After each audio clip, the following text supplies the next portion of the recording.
20 মে পঞ্চম দফায় ভোট রয়েছে হাওড়া লোকসভা কেন্দ্রে। জোর কদমে প্রচার করছেন সব প্রার্থীরাই।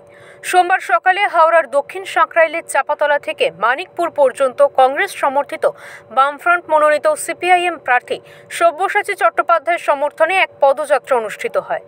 পদযাত্রায় উপস্থিত ছিলেন সিপিআইএম পলিট ব্যুরো সদস্য তথা পশ্চিমবঙ্গ রাজ্য কমিটির সম্পাদক মোহাম্মদ সেলিম, সিপিআইএম হাওড়া জেলা কমিটির সম্পাদক দিলীপ ঘোষ, হাওড়া জেলা কংগ্রেসের সভাপতি পলাশ ভান্ডারী সহ বাম এবং কংগ্রেসের যৌথ নেতৃত্ব। দুর্নীতি সহ একাধিক ইস্যুতে স্বভাবসিদ্ধ ভঙ্গিতে তৃণমূল সরকারকে বেঁধলেন মোহাম্মদ সেলিম।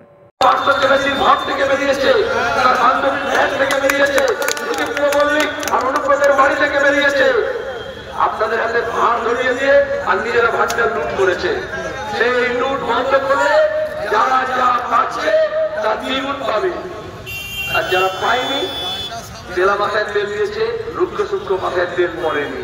সেই সব জায়গায় যাতে শুকনো মাথায় তেল পড়ে, তার জন্য বাম এবং কংগ্রেস আমরা একসঙ্গে হয়েছি। হাওড়া থেকে অনুপ্রায়ের রিপোর্ট, ওঙ্কার বাংলা।